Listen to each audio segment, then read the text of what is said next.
ثم بدا لهم من بعد ما رأوا الآيات ليسجننه حتى حين ودخل معه السجن فتيان قال أحدهما إني أراني أعصر خمرا وقال الآخر إني أراني أحمل فوق رأسي خبزا تأكل الطير منه نبئنا بتأويله إنا نراك من المحسنين۔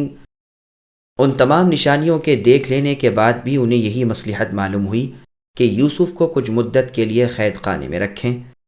ان کے ساتھ ہی دو اور جوان بھی جیل خانے میں داخل ہوئے۔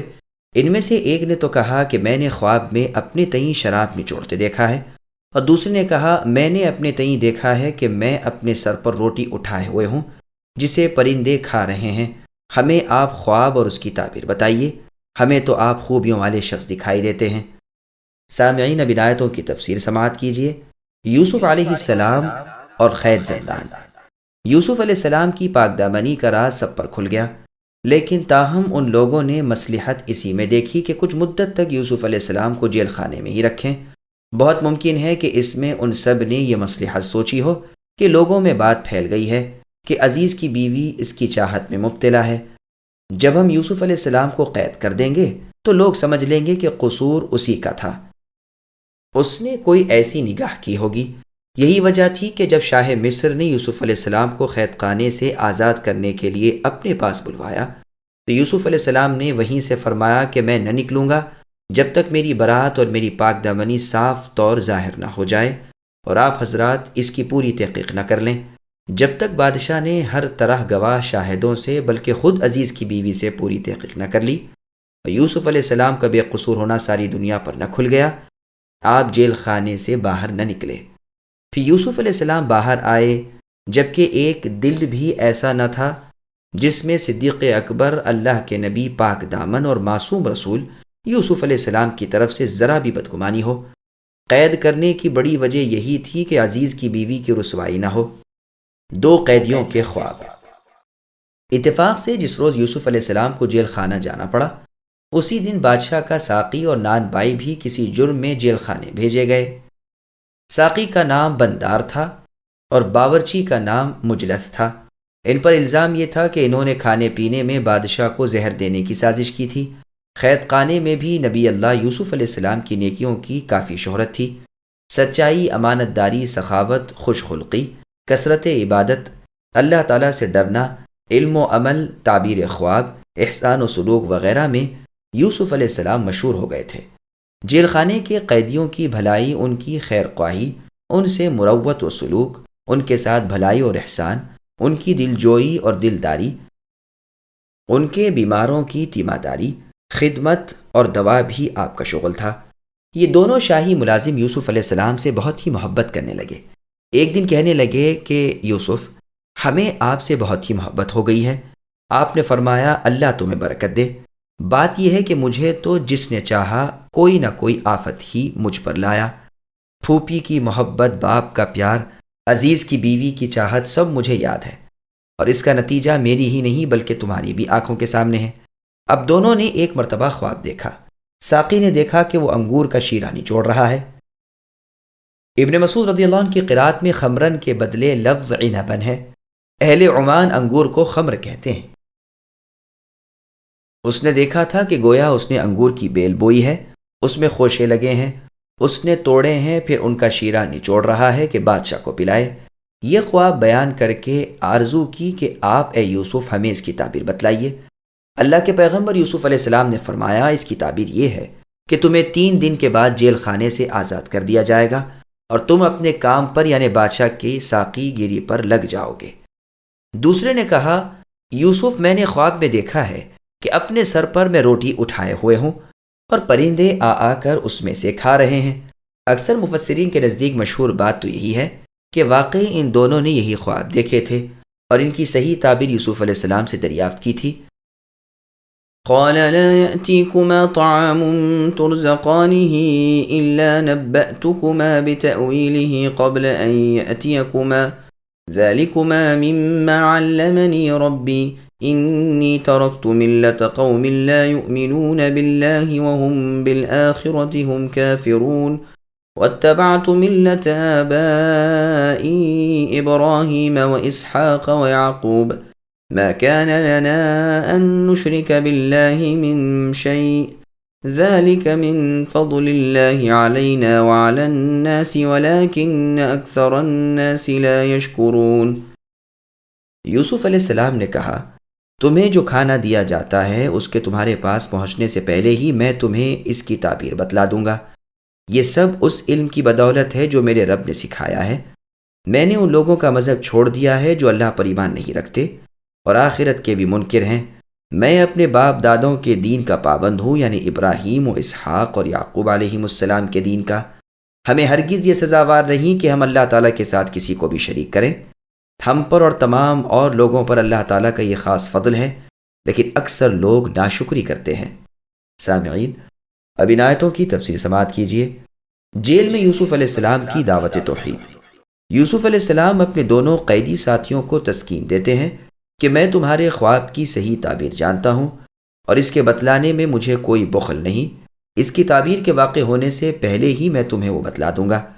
یوسف علیہ السلام کے اس فرمان اور اس وعدے سے تو بظاہر ایسا معلوم ہوتا ہے کہ یوسف علیہ السلام تنہائی کی قید میں تھے۔ کھانے کے وقت کھول دیا جاتا تھا اور ایک دوسرے سے مل سکتے تھے، اس لیے آپ نے ان سے یہ وعدہ کیا، اور ممکن ہے کہ اللہ کی طرف سے تھوڑی تھوڑی کر کے دونوں خواب کی پوری تعبیر بتلائی گئی ہو۔ ابن عباس رضی اللہ عنہما سے یہ اثر مروی ہے، گو بہت غریب ہے۔ پھر فرماتے ہیں، مجھے یہ علم اللہ تعالیٰ کی طرف سے عطا فرمایا گیا ہے۔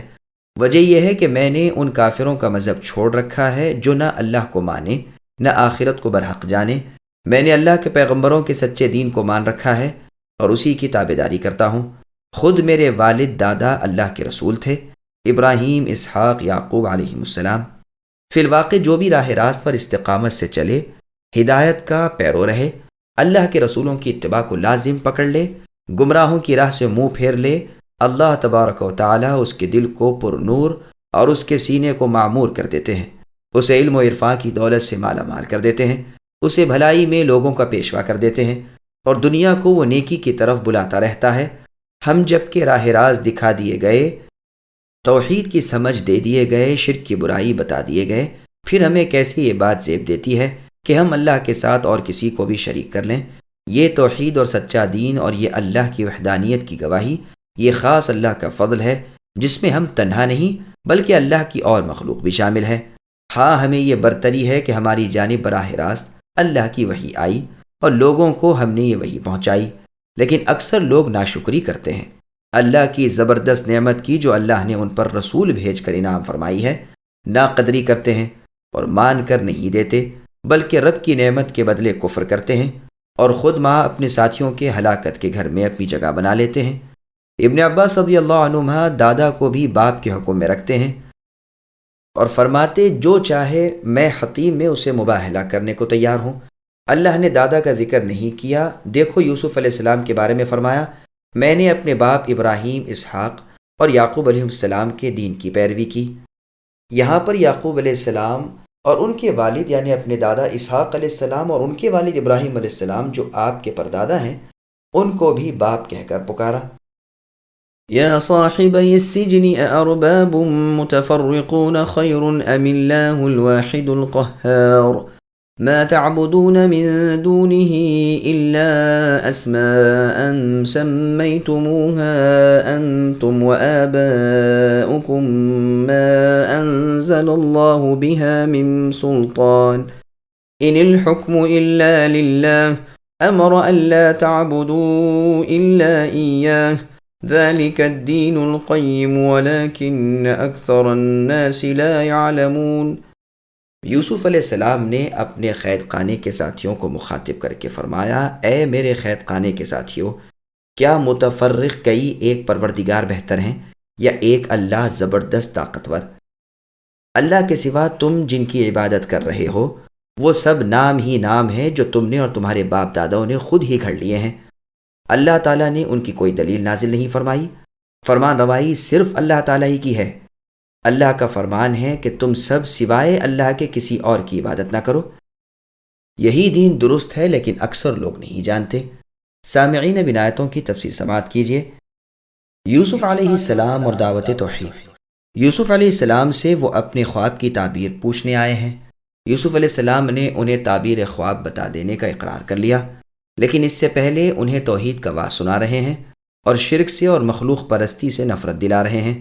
فرما رہے ہیں کہ وہ اللہ واحد جس نے ہر چیز پر قبضہ کر رکھا ہے، جس کے سامنے تمام مخلوق پست و عاجز، لاچار و بے بس ہے، جس کا ثانی شریک اور ساجی کوئی نہیں، جس کی عظمت و سلطنت چپے چپے اور ذرے ذرے پر ہے، وہی اللہ ایک بہتر یا تمہارے یہ خیالی کمزور اور ناکارے بہت سے معبود بہتر۔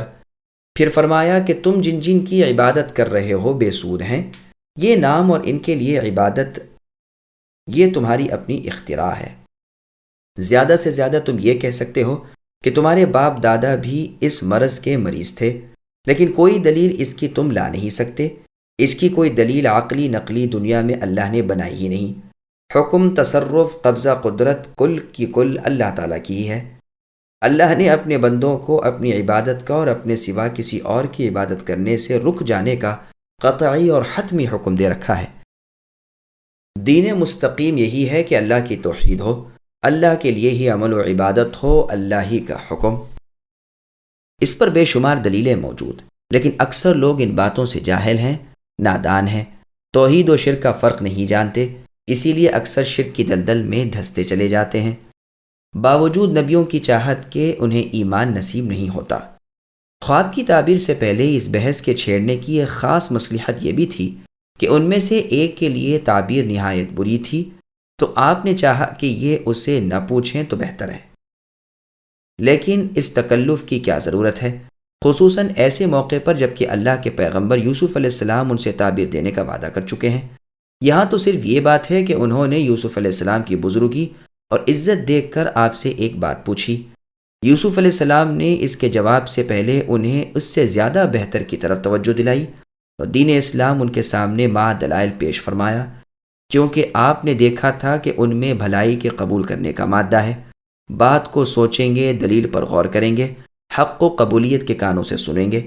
جب یوسف علیہ السلام اپنا فرض ادا کر چکے، اللہ کے احکام کی تبلیغ کر چکے، تو اب بغیر اس کے کہ وہ دوبارہ پوچھیں، یوسف علیہ السلام نے ان کا جواب شروع کیا، یعنی ان کے خواب کی تعبیر بیان کر دی۔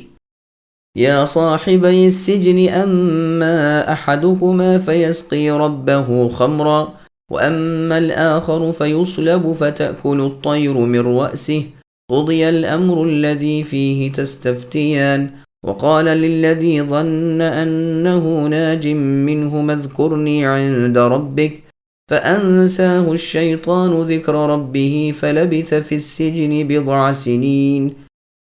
اے میرے قید خانے کے رفیقو، تم دونوں میں سے ایک تو اپنے بادشاہ کو شراب پلانے پر مقرر ہو جائے گا، لیکن دوسرا سولی دیا جائے گا اور پرندے اس کا سر نوچ نوچ کھائیں گے۔ تم دونوں جس کے بارے میں تحقیق کر رہے تھے وہ کام فیصلہ کر دیا گیا۔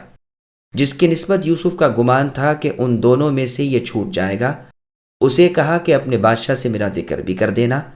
پھر اسے شیطان نے اپنے بادشاہ سے ذکر کرنا بھلا دیا اور یوسف نے کئی سال قید خانے میں ہی کاٹے۔ سامعین اب آیتوں کی تفسیر سماعت کیجیے۔ قیدیوں کے خواب کی تعبیر۔ اب اللہ کے برگزیدہ پیغمبر ابن پیغمبر یوسف علیہ السلام ان کے خواب کی تعبیر بتلا رہے ہیں، لیکن یہ نہیں فرماتے کہ تیرے خواب کی یہ تعبیر ہے اور تیرے خواب کی یہ تعبیر ہے، تاکہ ایک رنجیدہ نہ ہو جائے اور موت سے پہلے اس پر موت کا بوجھ نہ پڑ جائے، بلکہ مبہم کر کے فرماتے ہیں تم دونوں میں سے ایک اپنے بادشاہ کا ساقی بن جائے گا۔ دراصل یہ اس کے خواب کے تعبیر ہے۔ جس نے شیرہ انگور تیار کرتے اپنے تئیں دیکھا تھا اور دوسرا جس نے اپنے سر پر روٹیاں دیکھی تھیں، اس کے خواب کی تعبیر یہ دی کہ اسے سولی دی جائے گی اور پرندے اس کا بھیجا کھائیں گے۔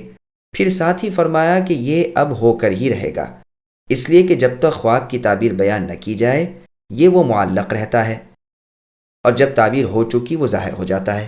کہتے ہیں کہ تعبیر سننے کے بعد ان دونوں نے کہا کہ ہم نے تو دراصل کوئی خواب دیکھا ہی نہیں۔ آپ نے فرمایا اب تو تمہارے سوال کے مطابق ظاہر ہو کر ہی رہے گا۔ یہ روایت تفسیر ابن جریر طبری کی ہے۔ اس سے ظاہر ہے کہ جو شخص خواہ مخواہ کا خواب گھڑ لے اور پھر اس کی تعبیر بھی دے دی جائے تو وہ لازم ہو جاتی ہے، واللہ اعلم۔ مسند احمد میں ہے، رسول اللہ صلی اللہ علیہ وسلم فرماتے ہیں، خواب گویا پرندے کے پاؤں پر ہے جب تک اس کی تعبیر نہ دے دی جائے، جب تعبیر دے دی گئی پھر وہ واقعہ ہو جاتا ہے۔ مسند ابی یعلا میں مرفوعاً مروی ہے، خواب کی تعبیر سب سے پہلے جس نے دی اسی کے لیے ہے۔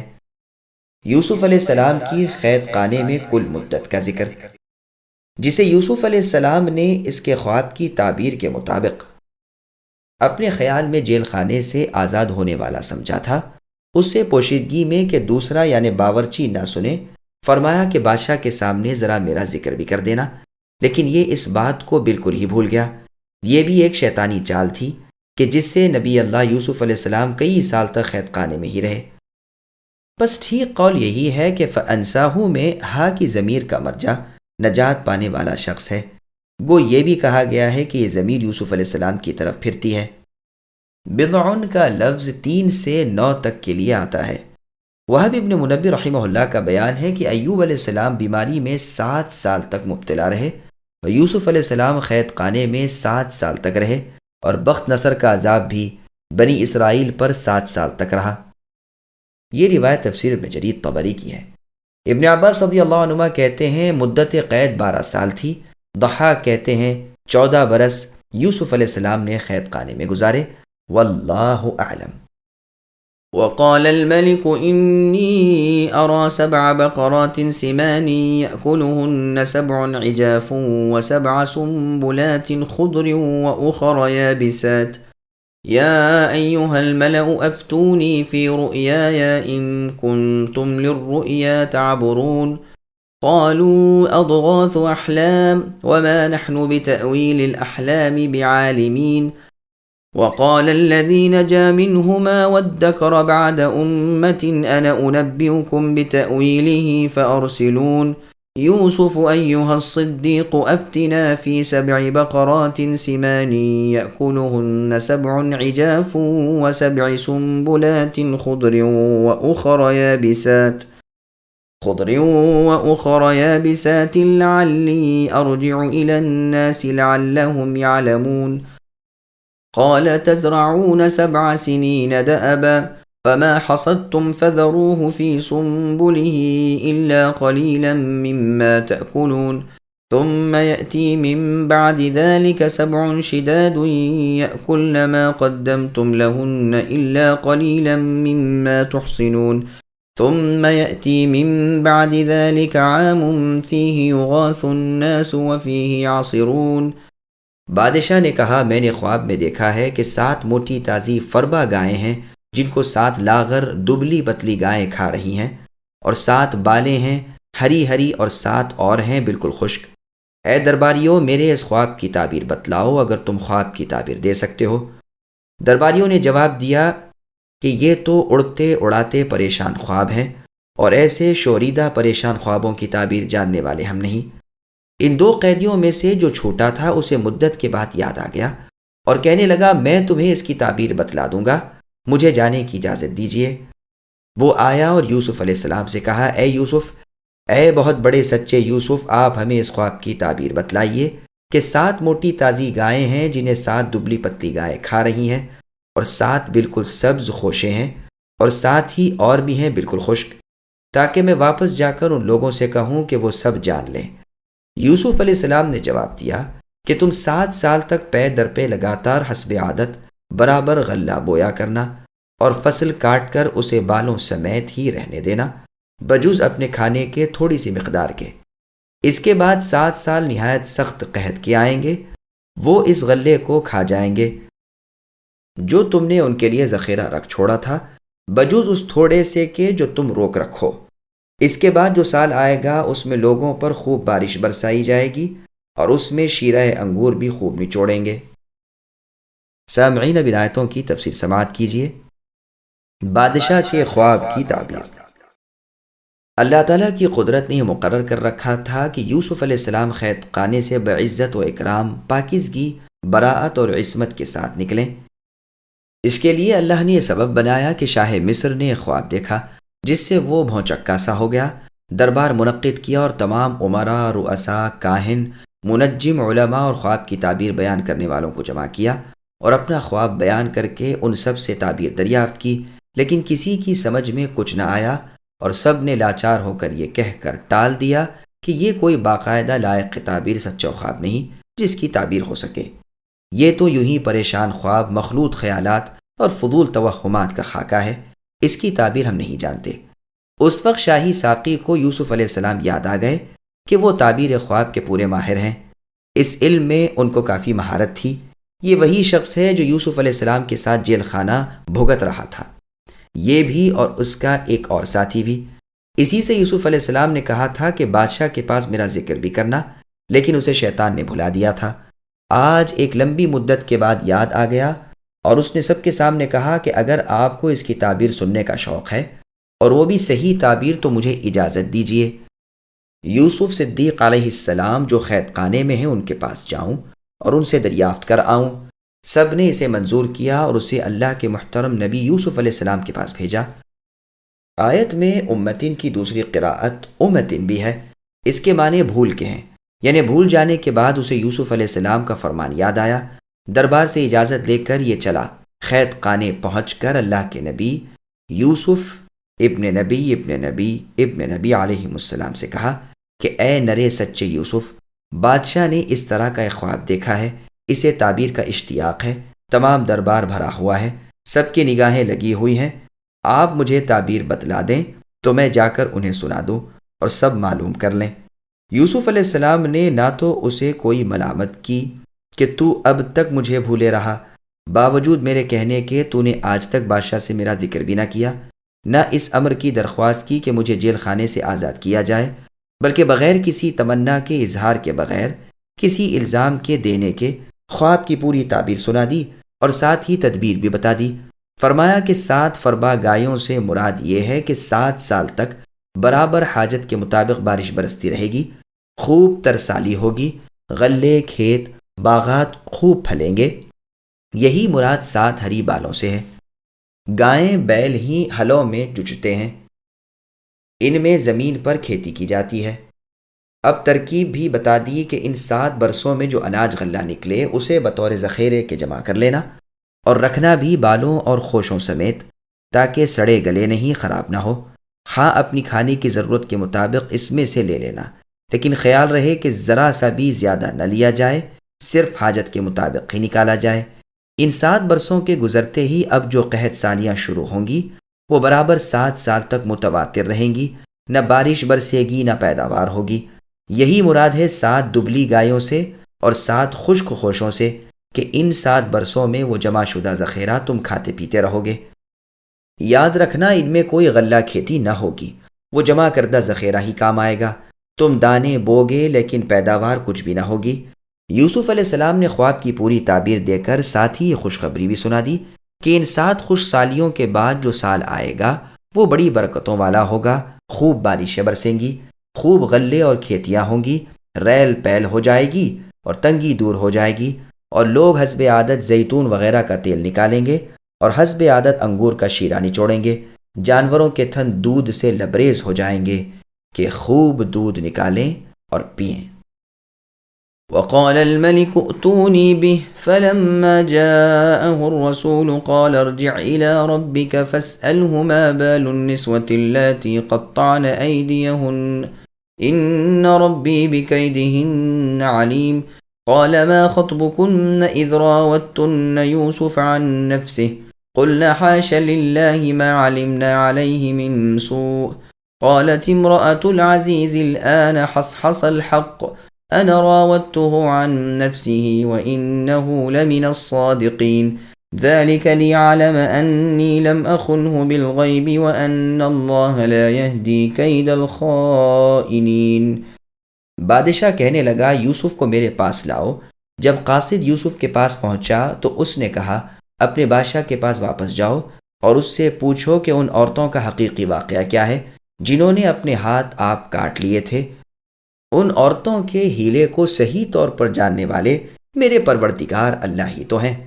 بادشاہ نے پوچھا اے عورتوں، اس وقت کا صحیح واقعہ کیا ہے جب تم داؤ گھات کر کے یوسف کو اس کی دلی منشا سے بہکانا چاہتی تھی؟ ان عورتوں نے صاف جواب دیا کہ معاذ اللہ، اللہ کی پناہ، ہم نے تو یوسف میں کوئی برائی نہیں پائی۔ پھر تو عزیز کی بیوی بھی بول اٹھی کہ اب تو سچی بات نتھر آئی، فی الواقع میں آپ ہی اسے اس کے نفس کی حفاظت کی جانب سے ورغلا رہی تھی، اور کوئی شک نہیں واقعی یوسف سچے لوگوں میں سے ہے۔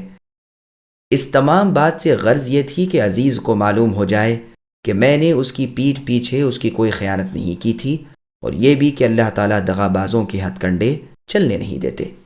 سامعین، اب ان آیتوں کی تفسیر سماعت کیجیے۔ یوسف علیہ السلام کی پاک دامنی کی تصدیق۔ خواب کی تعبیر معلوم کر کے جب قاصد پلٹا اور اس نے بادشاہ کو تمام حقیقت سے مطلع کیا تو بادشاہ کو اپنے خواب کی تعبیر پر یقین آ گیا، ساتھ ہی اسے یہ بھی معلوم ہو گیا کہ یوسف علیہ السلام بڑے ہی عالم فاضل شخص ہیں۔ خواب کی تعبیر میں تو یوسف کو کمال حاصل ہے، ساتھ ہی اس کے اخلاق والے، حسن و تدبیر والے اور اللہ کی مخلوق کے لیے نفع چاہنے والے اور محض بے طمع شخص ہیں۔ اب شوق ہوا کہ خود یوسف علیہ السلام سے ملاقات کرے۔ اسی وقت حکم دیا کہ جاؤ یوسف علیہ السلام کو جیل خانے سے آزاد کر کے میرے پاس لے آؤ۔ دوبارہ قاصد یوسف علیہ السلام کے پاس آیا اور بادشاہ کا پیغام پہنچایا تو یوسف علیہ السلام نے فرمایا، میں یہاں سے نہ نکلوں گا جب تک کہ شاہ مصر اور اس کے درباری اور اہل مصر یہ معلوم نہ کر لیں کہ میرا قصور کیا تھا۔ عزیز مصر کی بیوی کی نسبت جو بات میری طرف لگائی گئی ہے اس میں سچ کہاں تک ہے؟ اب تک میرا قید خانہ بھگتنا واقعی کسی حقیقت کی بنا پر تھا یا صرف ظلم و زیادتی کی بنا پر تھا؟ تم اپنے بادشاہ کے پاس واپس جا کر میرا یہ پیغام پہنچاؤ کہ وہ اس واقعے کی پوری تحقیق کریں۔ حدیث شریف میں بھی ہے کہ یوسف علیہ السلام کے اس صبر کی اور آپ علیہ السلام کی اس شرافت و فضیلت کی تعریف آئی ہے۔ بخاری اور مسلم وغیرہ میں ہے، رسول اللہ صلی اللہ علیہ وسلم فرماتے ہیں کہ شک کے حقدار ہم بنسبت ابراہیم علیہ السلام کے بہت زیادہ ہیں، جبکہ انہوں نے فرمایا تھا میرے رب مجھے اپنا مردوں کا جلانا مع کیفیت دکھلائیے، یعنی جب ہم اللہ کی اس قدرت میں شک نہیں کرتے تو ابراہیم علیہ السلام جیسے جلیل القدر پیغمبر کیسے شک کر سکتے ہیں؟ پس آپ علیہ السلام کی یہ طلب ازرو مزید اطمینان کی تھی، نہ کہ ازرو شک۔ چنانچہ خود قرآن میں ہے کہ ابراہیم علیہ السلام نے فرمایا، اے میرے رب یہ میرے اطمینان دل کے لیے ہے۔ پھر نبی نے فرمایا، اللہ لوط علیہ السلام پر رحم کرے، وہ کسی زوراور جماعت یا مضبوط قلعے کی پناہ میں آنا چاہنے لگے، اور سنو اگر میں یوسف علیہ السلام کے برابر جیل خانہ بھگتتے ہوئے ہوتا اور پھر قاصد میری آزادگی کا پیغام لاتا تو میں اسی وقت جیل خانے سے آزادی منظور کر لیتا۔ مسند احمد میں اسی آیت فَاسْأَلْهُ کی تفسیر میں منقول ہے کہ رسول اللہ صلی اللہ علیہ وسلم نے فرمایا، اگر میں ہوتا تو اسی وقت قاصد کی بات مان لیتا اور کوئی عذر تلاش نہ کرتا۔ اب بادشاہ نے تحقیق کرنی شروع کی ان عورتوں کو جنہیں عزیز کی بیوی نے اپنے ہاں دعوت پر جمع کیا تھا، اور خود اسے بھی دربار میں بلوایا۔ پھر ان تمام عورتوں سے پوچھا کہ ضیافت والے دن کیا گزری تھی، سب بیان کرو۔ انہوں نے جواب دیا کہ حاشا للہ، یوسف علیہ السلام پر کوئی الزام نہیں، اس پر بے سر و پا تہمت ہے، اللہ کی قسم ہم خوب جانتی ہیں کہ یوسف میں کوئی بدی نہیں۔ اس وقت عزیز کی بیوی خود بھی بول اٹھی کہ اب حق ظاہر ہو گیا، واقعہ کھل گیا، حقیقت نتھر آئی، مجھے خود اس امر کا اقرار ہے کہ واقعی میں نے ہی اسے پھنسانا چاہا تھا۔ اس نے جو بروقت کہا تھا کہ یہ عورت مجھے پھسلا رہی تھی، اس میں وہ بالکل سچا ہے۔ میں اس کا اقرار کرتی ہوں اور اپنا قصور آپ بیان کرتی ہوں تاکہ میرے خاوند یہ بات بھی جان لیں کہ میں نے اس کی کوئی خیانت دراصل نہیں کی۔ یوسف علیہ السلام کی پاک دامنی کی وجہ سے کوئی شر اور برائی مجھ سے ظہور میں نہیں آئی، بدکاری سے اللہ تعالیٰ نے مجھے بچائے رکھا ہے۔ میرے اس اقرار سے اور واقعے کے کھل جانے سے صاف ظاہر ہے اور میرے خاوند جان سکتے ہیں کہ میں برائی میں مبتلا نہیں ہوئی۔ یہ بالکل سچ ہے کہ خیانت کرنے والوں کی مکاریوں کو اللہ تعالیٰ فروغ نہیں دیتے، ان کی دغابازی کوئی پھل نہیں لاتی۔ وما أبرئ نفسي إن النفس لأمارة بالسوء إلا ما رحم ربي إن ربي غفور رحيم وقال الملك ائتوني به أستخلصه لنفسي فلما كلمه قال إنك اليوم لدينا مكين أمين قال اجعلني على خزائن الأرض إني حفيظ عليم۔ اور عزیز مصر کی بیوی نے کہا کہ میں اپنے نفس کی پاکیزگی بیان نہیں کرتی، بے شک نفس تو برائی پر ابھارنے والا ہی ہے، مگر یہ کہ میرے پروردگار ہی اپنا رحم کریں، یقیناً میرے پالنے والے اللہ بڑی بخشش کرنے والے اور بہت مہربانی فرمانے والے ہیں۔ بادشاہ نے کہا اسے میرے پاس لاؤ، یعنی یوسف کو، کہ میں اسے اپنے خاص ذاتی کاموں کے لیے مقرر کر لوں۔ پھر جب اس سے بات چیت کی تو کہنے لگا کہ تم تو ہمارے ہاں آج سے ذی عزت اور امانت دار ہو۔ یوسف علیہ السلام نے کہا آپ مجھے ملک کے خزانوں پر مقرر کر دیجئے، میں حفاظت کرنے والا اور باخبر ہوں۔ سامعین اب ان آیتوں کی تفسیر سماعت کیجیے۔ نفس کی شرارتوں سے وہی بچتا ہے جس پر اللہ کا رحم ہو۔ پھر زلیخا یعنی عزیز مصر کی بیوی نے کہا کہ میں اپنے نفس کو پاک نہیں کہتی اور نہ اسے ہر قسم کے جرم سے بری کرتی ہوں۔ نفس میں تو طرح طرح کے بد خیالات اور ناجائز تمنائیں آتی ہی ہیں اور وہ برائی کرنے پر اکساتا ہی رہتا ہے۔ لہٰذا نفس کے دھوکے اور پھسلائے ہوئے میں آ کر میں نے یوسف علیہ السلام کو اپنے پھندے ملانا چاہا، مگر وہ نہ آئے، کیونکہ نفس برائی پر ابھارتا تو ہے مگر جس کو اللہ رحم فرما کر بچا لے اس کو نہیں ابھارتا۔ بے شک میرے رب اللہ تعالیٰ بخشنے والے مہربان ہیں۔ یہ قول عزیز مصر کی بیوی زلیخا کا ہی ہے۔ یہی بات زیادہ مشہور اور قابل قبول ہے، اور واقعے کے سیاق و سباق سے بھی یہی بات زیادہ مناسبت رکھتی ہے اور معنوی لحاظ سے بھی یہی زیادہ مطابق معلوم ہوتی ہے، اور اسی کو امام ماوردی رحمہ اللہ نے اپنی تفسیر میں بیان کیا ہے، اور امام ابن تیمیہ رحمہ اللہ نے تو اس کے بارے میں ایک مستقل کتاب تصنیف کی ہے اور اس میں اس قول کی پوری حمایت و تائید کی ہے۔ لیکن بعض لوگ یہ بھی کہتے ہیں کہ یہ قول یوسف علیہ السلام کا ہے، یعنی ذَلِكَ لِيَعْلَمَ سے لے کر غفور الرحیم تک، جس کا مطلب یہ ہوا کہ یوسف علیہ السلام نے کہا کہ تاکہ عزیز مصر جان لے کہ اس کی پیٹھ پیچھے اس کی بیوی کے بارے میں نے اس کی کوئی خیانت نہیں کی۔ ابن جریر اور ابن ابی حاتم رحمہم اللہ نے تو سوائے اس قول کے اور کوئی قول بیان ہی نہیں کیا۔ چنانچہ تفسیر ابن جریر میں ہے کہ ابن عباس رضی اللہ عنہما کہتے ہیں کہ جب یوسف علیہ السلام کے کہنے پر بادشاہ نے شہر کی عورتوں سے ان کے بارے میں دریافت کیا تو انہوں نے کہا کہ ہم نے تو ان میں کوئی برائی نہیں دیکھی، اور زلیخا نے بھی اقرار کر لیا کہ حق بات یہی ہے، میں نے ہی ان کو پھسلانے کی کوشش کی تھی۔ تو یوسف علیہ السلام نے کہا کہ میں نے یہ سب کچھ صرف اس لیے کرایا تاکہ عزیز مصر کو معلوم ہو جائے کہ میں نے اس کے پیچھے اس کی کوئی خیانت نہیں کی۔ تو جبرائیل علیہ السلام نے آپ سے فرمایا کہ کیا اس دن بھی نہیں کی جب اس عورت نے آپ کا ارادہ کیا اور آپ نے اس عورت کا؟ واضح رہے کہ یوسف علیہ السلام نے اس کا ارادہ نہیں کیا، بلکہ اللہ یہ فرماتے ہیں کہ اگر ان کو اللہ تعالیٰ کی نشانیاں نے دلیل نہ دکھائی دیتی تو اس وقت ضرور آپ اس کا ارادہ کر لیتے، مگر ان نشانیوں کو دیکھ کر آپ تقوی پر قائم رہے۔ تب آپ نے فرمایا کہ میں اپنے نفس کو بری نہیں کرتا، نفس تو برائی کی ترغیب دیتا ہی ہے۔ مجاہد، سعید بن جبیر، عکرمہ، ابن ابی الحذیل، ضحاک، حسن، قتادہ اور سدی رحمہم اللہ سب اسی کے قائل ہیں، لیکن پہلا قول یعنی اس کا زلیخا کا کلام ہونا ہی زیادہ قوی اور ظاہر ہے، کیونکہ پچھلے کلام کا آخری حصہ عزیز کی بیوی زلیخا ہی کا ہے جو وہ سب کے سامنے بادشاہ سے بیان کر رہی تھی، اور یوسف علیہ السلام اس جگہ موجود نہ تھے بلکہ جیل میں تھے۔ اس تمام گفتگو کے بعد بادشاہ نے یوسف علیہ السلام کو بلوایا تھا۔ بوقت ضرورت اپنی قابلیت کو بیان کرنا۔ جب بادشاہ کے سامنے یوسف علیہ السلام کی بے گناہی کھل گئی تو خوش ہو کر کہا کہ انہیں میرے پاس بلا لاؤ کہ میں انہیں اپنے خاص مشیروں میں کر لوں۔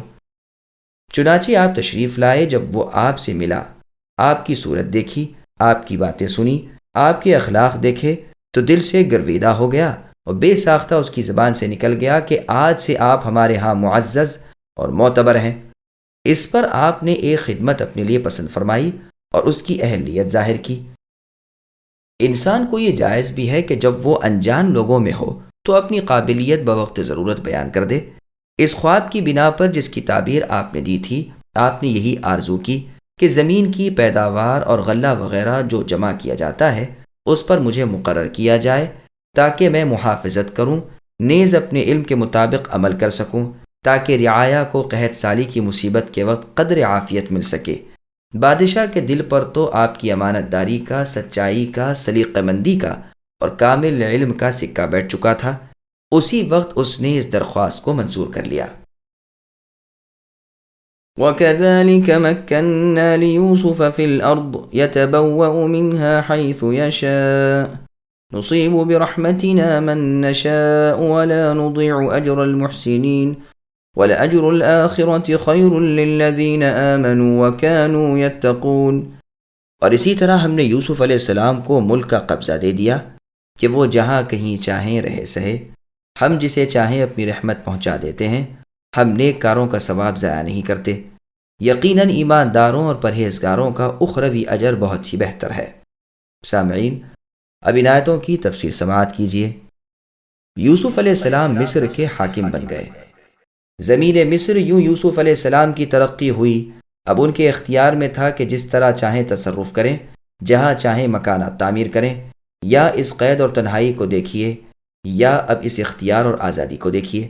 سچ ہے، رب جسے چاہیں اپنی رحمت کا جتنا حصہ چاہے دے، صابروں کا صبر پھل لا کر ہی رہتا ہے۔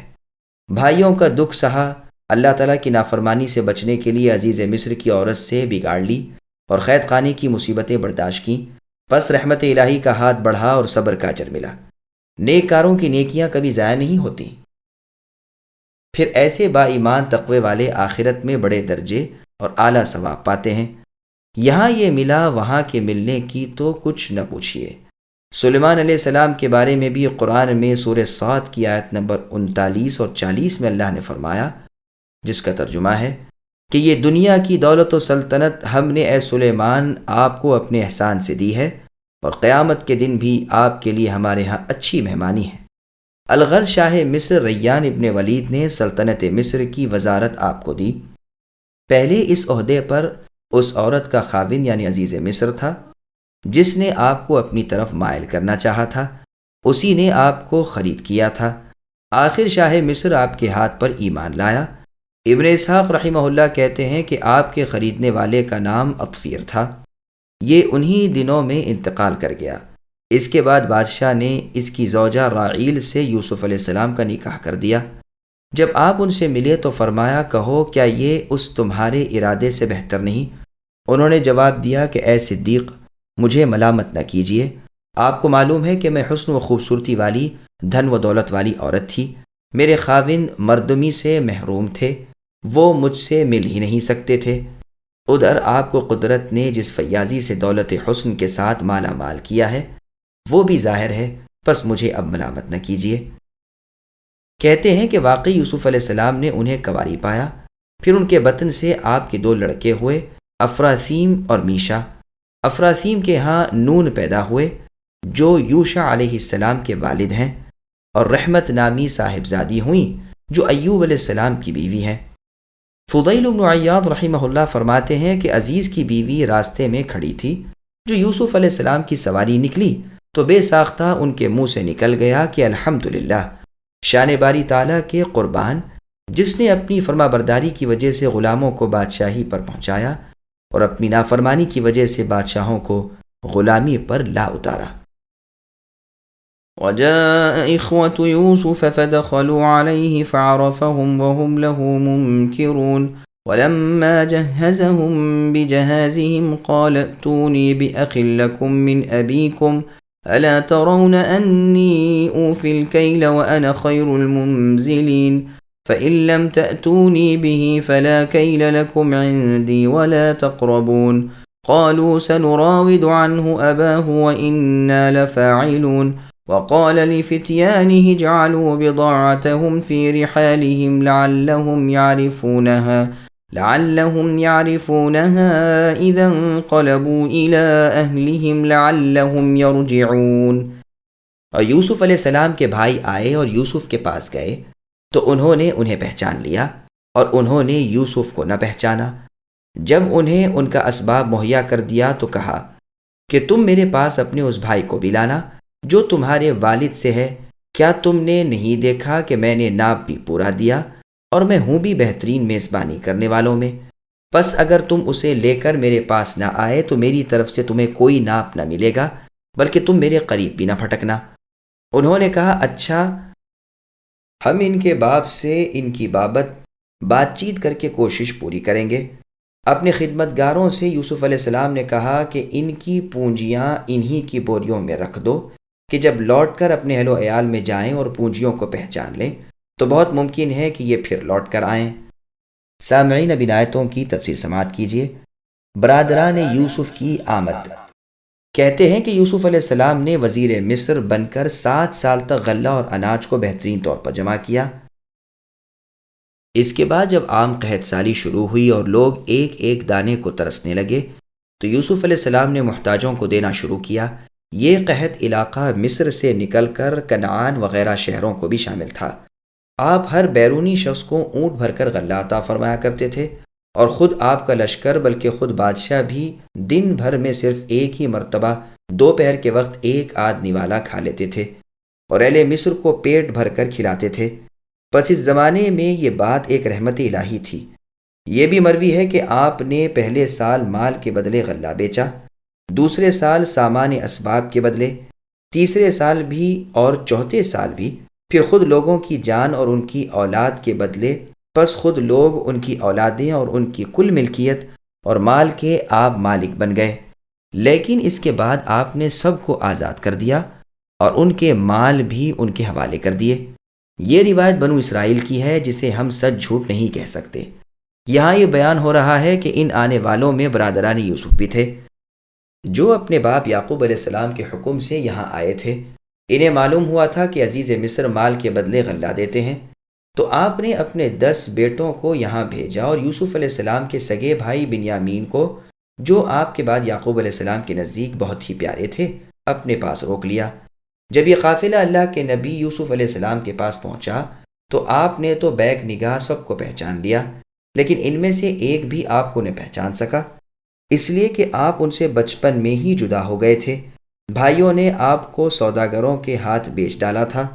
انہیں کیا خبر تھی کہ پھر کیا ہوا، اور یہ تو ذہن میں بھی نہ آ سکتا تھا کہ وہ بچہ جسے بحیثیت غلام بیچا تھا آج وہی عزیز مصر بن بیٹھا ہے۔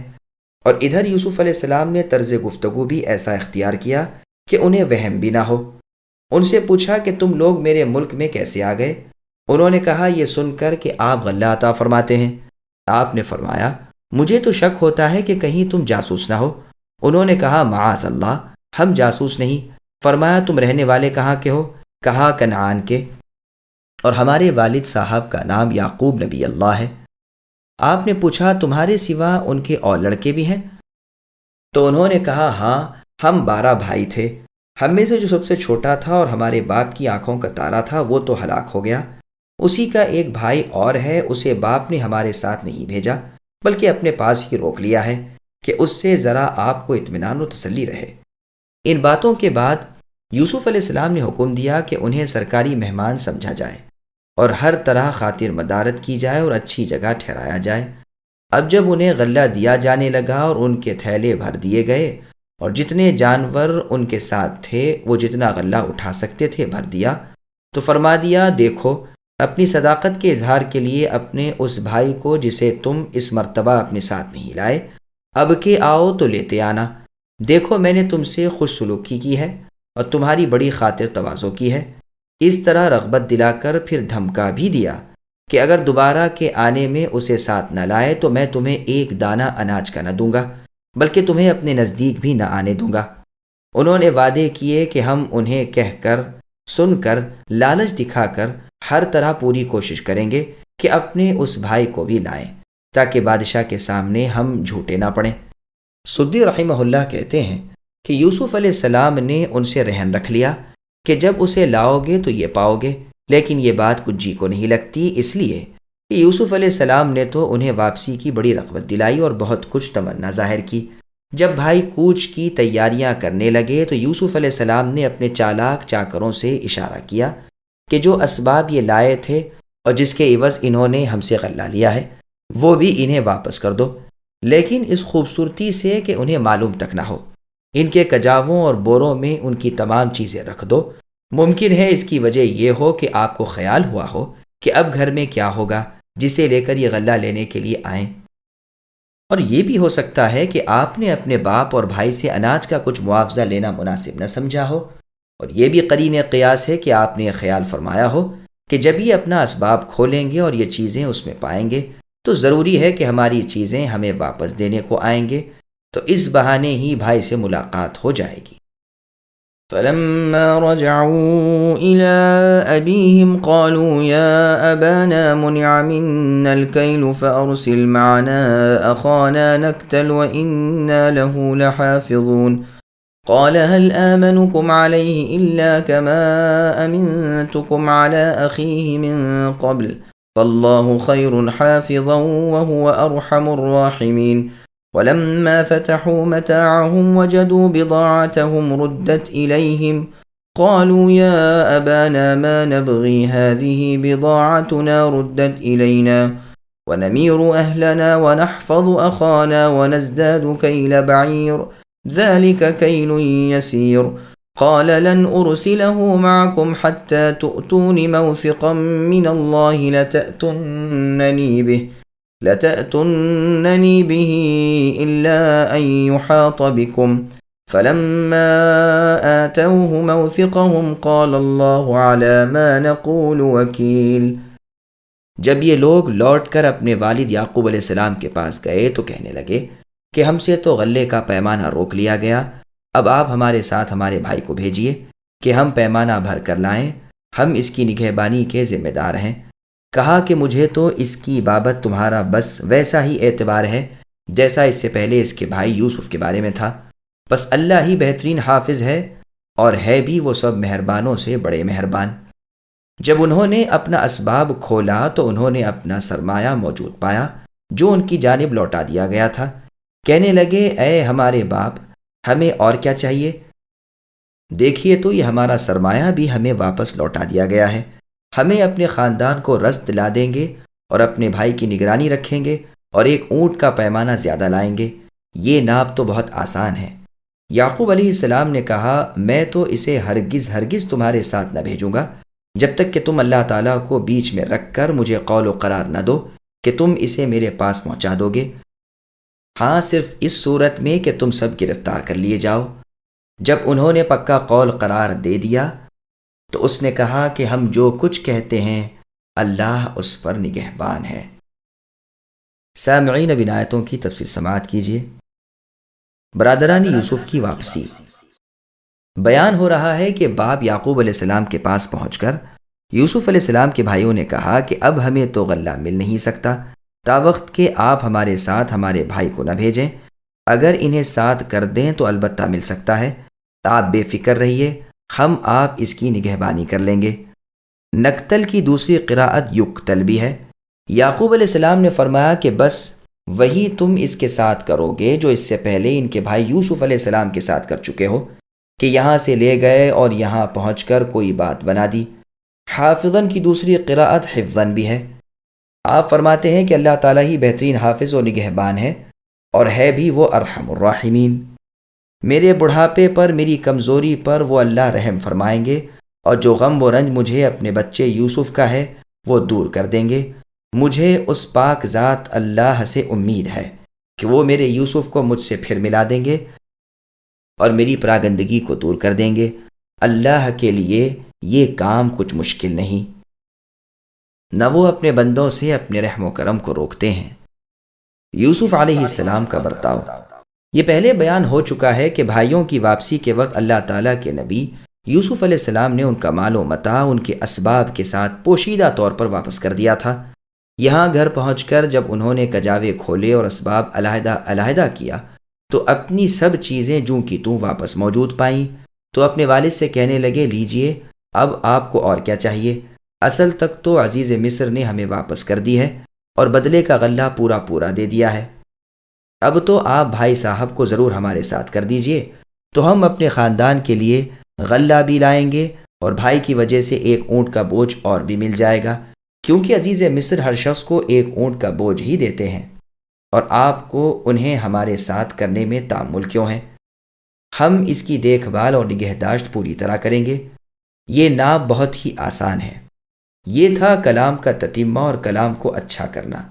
یعقوب علیہ السلام ان تمام باتوں کے جواب میں فرماتے ہیں کہ جب تک تم حلفیہ اقرار نہ کرو کہ اپنے اس بھائی کو اپنے ہمراہ مجھ تک واپس پہنچاؤ گے، میں اسے تمہارے ساتھ بھیجوں گا نہیں۔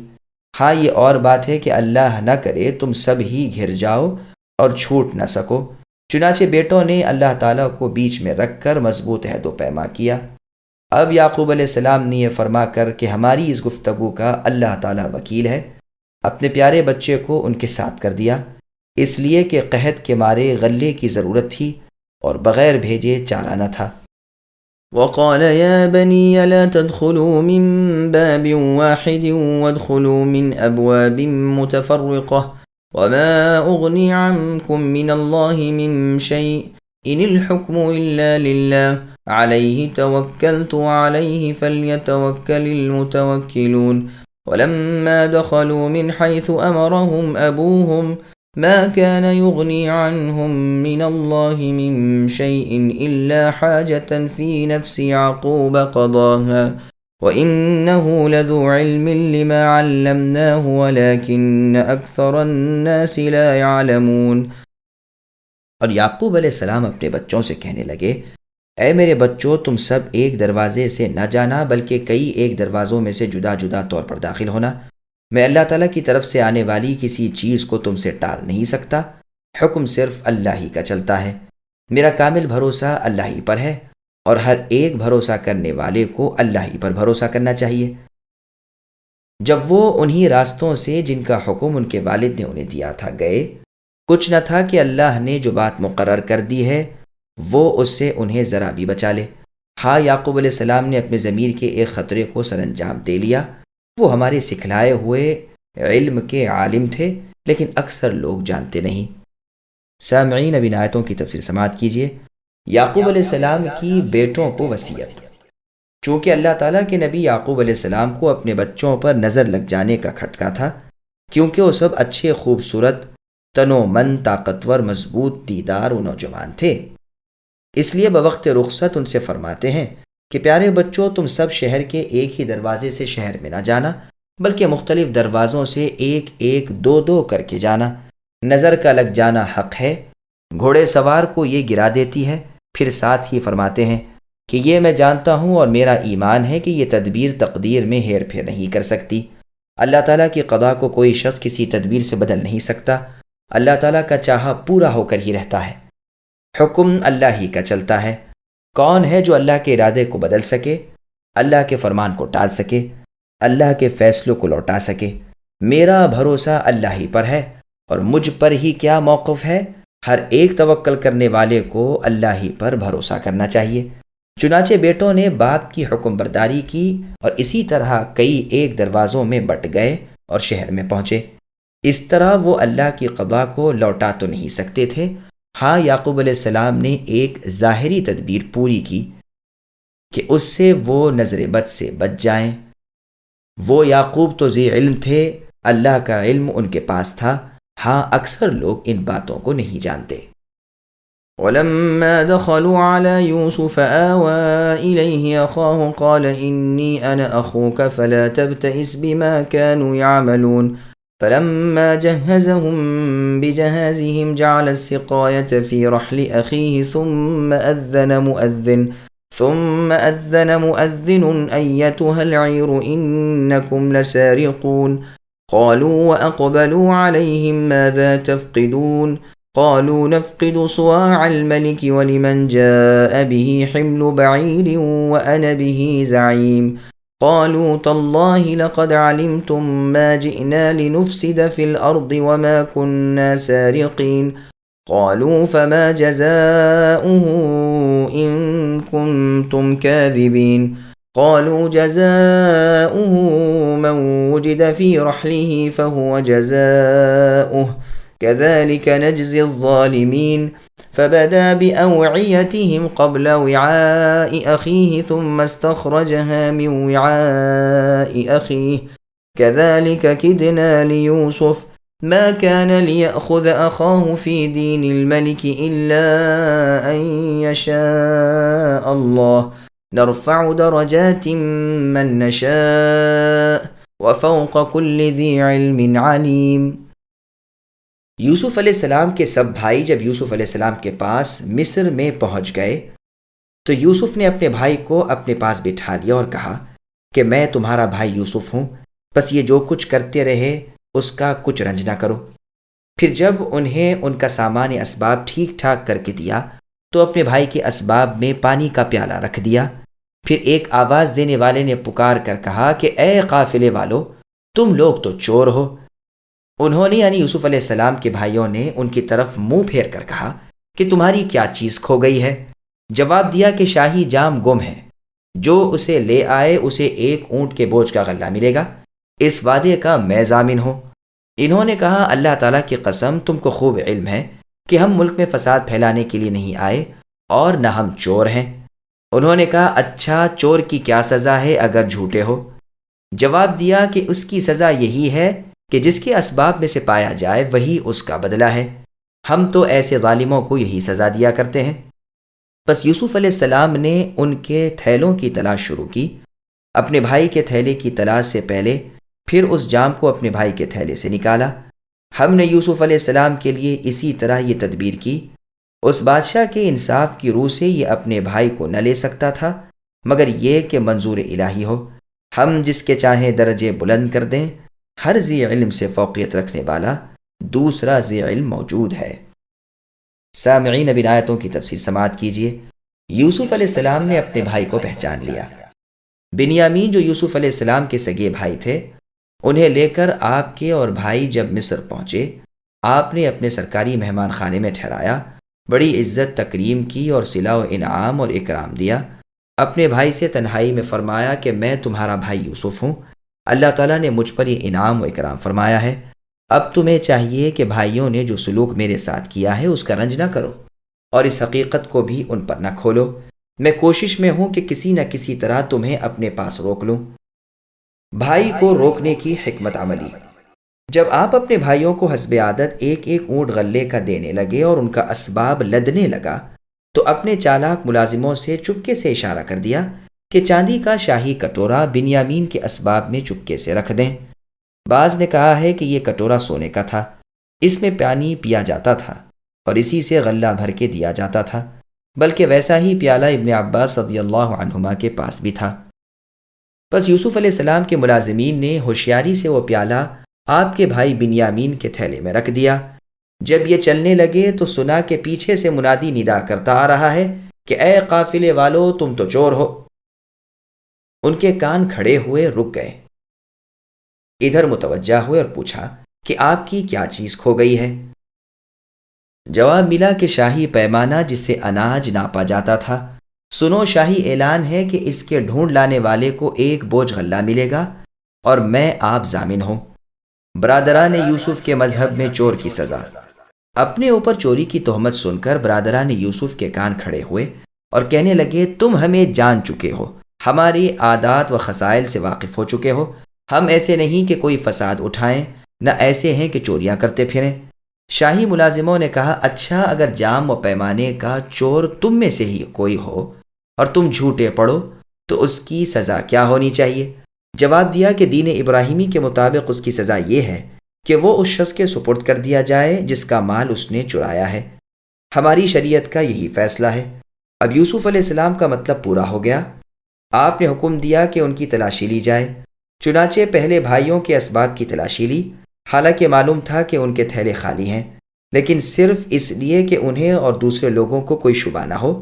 آپ نے یہ کام کیا اور جب بھائیوں کی تلاشی ہو چکی اور جام نہ ملا تو اب بنیامین کے اسباب کی تلاشی شروع ہوئی۔ چونکہ ان کے اسباب میں رکھوایا تھا اس لیے اس میں سے نکلنا ہی تھا۔ نکلتے ہی حکم دیا کہ انہیں روک لیا جائے۔ یہ تھی وہ ترکیب جو اللہ تعالیٰ نے اپنی حکمت اور یوسف علیہ السلام کی اور بنیامین وغیرہ کی مصلحت کے لیے یوسف صدیق علیہ السلام کو سکھائی تھی، کیونکہ شاہ مصر کے قانون کے مطابق تو باوجود چور ہونے کے بنیامین کو یوسف علیہ السلام اپنے پاس نہیں رکھ سکتے تھے، لیکن چونکہ بھائی خود یہی فیصلہ کر چکے تھے اس لیے یہی فیصلہ یوسف علیہ السلام نے جاری کر دیا۔ آپ کو معلوم تھا کہ شرع ابراہیمی کا فیصلہ چور کی بابت کیا ہے، اس لیے بھائیوں سے پہلے ہی کہلوا لیا تھا۔ جس کے درجے اللہ تعالیٰ بڑھانا چاہے بڑھا دیتے ہیں، جیسے اللہ تعالیٰ نے سورہ مجادلہ کی آیت نمبر 11 میں فرمایا، جس کا ترجمہ ہے تم میں سے ایمانداروں کے درجے ہم بلند کریں گے، ہر عالم سے بالا کوئی اور عالم بھی ہے، یہاں تک کہ اللہ تعالیٰ سب سے بڑے عالم ہیں، بلکہ ہر علم والے کو علم دینے والے اللہ ہی تو ہیں۔ اللہ ہی سے علم کی ابتدا ہے اور اللہ ہی کی طرف علم کی انتہا ہے۔ عبداللہ رضی اللہ عنہ کی قرات میں فوق کل عالم علیم ہے، واللہ اعلم۔ قالوا إن يسرق فقد سرق أخ له من قبل فأسرها يوسف في نفسه ولم يبدها لهم قال أنتم شر مكانا والله أعلم بما تصفون قالوا يا أيها العزيز إن له أبا شيخا كبيرا فخذ أحدنا مكانه إنا نراك من المحسنين قال معاذ الله أن نأخذ إلا من وجدنا متاعنا عنده إنا إذا لظالمون۔ یوسف علیہ السلام کے بھائی یوسف علیہ السلام سے مخاطب ہو کر کہنے لگے کہ اگر اس نے چوری کی تو اس کا بھائی بھی پہلے چوری کر چکا ہے۔ یوسف نے اس بات کو اپنے دل میں رکھ لیا اور ان کے سامنے بالکل ظاہر نہ کیا۔ کہا کہ تم گھٹیا درجے کے ہو اور جو تم بیان کرتے ہو اسے اللہ ہی خوب جانتے ہیں۔ کہنے لگے اے عزیز مصر، اس کے والد بہت بڑی عمر کے بالکل بوڑھے شخص ہیں، آپ اس کے بدلے ہم میں سے کسی کو لے لیجئے، ہم دیکھتے ہیں کہ آپ بڑے محسن شخص ہیں۔ یوسف علیہ السلام نے کہا ہم نے جس کے پاس اپنی چیز پائی ہے اس کے سوا دوسرے کی گرفتاری کرنے سے اللہ تعالیٰ کی پناہ چاہتے ہیں، ایسا کرنے سے تو ہم یقیناً ناانصاف ہو جائیں۔ سامعین، اب ان آیتوں کی تفسیر سماعت کیجیے۔ یوسف علیہ السلام کی طرف چوری کی نسبت۔ بھائی کے تھیلے میں سے جام نکلتا دیکھ کر بات بنا دی کہ دیکھو اس نے چوری کی تھی، اور یہی کیا اس کے بھائی یوسف نے بھی ایک مرتبہ اس سے پہلے چوری کر لی تھی۔ واقعہ یہ تھا کہ اپنے نانا کا بت چپکے سے اٹھا لائے تھے اور اسے توڑ دیا تھا۔ یہ بھی مروی ہے کہ یعقوب علیہ السلام کی ایک بڑی بہن تھی جن کے پاس اپنے والد اسحاق علیہ السلام کا ایک کمر پٹا تھا جو خاندان کے بڑے آدمی کے پاس رہا کرتا تھا۔ یوسف علیہ السلام پیدا ہوتے ہی اپنی ان پھوپھی صاحبہ کی پرورش میں تھے۔ انہیں یوسف علیہ السلام سے کمال درجہ کی محبت تھی۔ جب آپ کچھ بڑے ہو گئے تو یعقوب علیہ السلام نے آپ کو لے جانا چاہا۔ بہن صاحبہ سے درخواست کی لیکن بہن نے جدائی کو ناقابل برداشت بیان کر کے انکار کر دیا۔ ادھر آپ کے والد یعقوب علیہ السلام کے شوق کی بھی انتہا نہ تھی، سر ہو گئے۔ آخر بہن صاحبہ نے فرمایا اچھا کچھ دنوں رہنے دو پھر لے جانا۔ اسی اثنا میں ایک دن انہوں نے وہی کمر پٹا یوسف علیہ السلام کے کپڑوں کے نیچے چھپا دیا۔ پھر تلاش شروع کی، گھر بھر چھان مارا، نہ ملا، شور مچا۔ آخر یہ ٹھہری کہ گھر میں جو ہیں ان کی تلاشیاں لی جائیں، لی گئیں، کسی کے پاس ہو تو نکلے۔ آخر یوسف علیہ السلام کی تلاشی لی گئی، ان کے پاس سے برآمد ہوا۔ یعقوب علیہ السلام کو خبر دی گئی اور ملت ابراہیمی کے قانون کے مطابق آپ اپنی پھوپھی کی تحویل میں کر دیے گئے اور پھوپھی نے اس طرح اپنے شوق کو پورا کیا۔ انتقال کے وقت تک یوسف علیہ السلام کو نہ چھوڑا۔ اسی بات کا طعنہ آج بھائی دے رہے ہیں، جس کے جواب میں یوسف علیہ السلام نے چپکے سے اپنے دل میں کہا کہ تم بڑے خانہ خراب لوگ ہو۔ اس کے بھائی کی چوری کا حال اللہ تعالیٰ خوب جانتے ہیں۔ بنیامین کی قید اور بھائیوں کا منت سماجت کرنا۔ جب بنیامین کے پاس سے شاہی مال برآمد ہوا اور ان کے اپنے اقرار کے مطابق وہ شاہی قیدی ٹھہر چکے تو اب انہیں رنج ہونے لگا۔ عزیز مصر یعنی یوسف علیہ السلام کو پرچانے لگے اور انہیں رحم دلانے کے لیے کہا کہ ان کے والد ان کے بڑے ہی دل دادا ہیں، ضعیف اور بوڑھے شخص ہیں، ان کا ایک سگا بھائی پہلے ہی گم ہو چکا ہے جس کے صدمے سے وہ پہلے ہی سے چور ہیں۔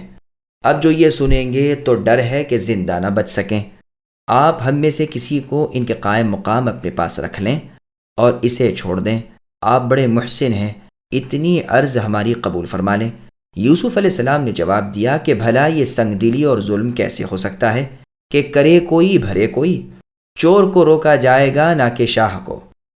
نہ کردہ گناہ کو سزا دینا اور گنہگار کو چھوڑ دینا، یہ تو صریح ناانصافی اور بدسلوکی ہے۔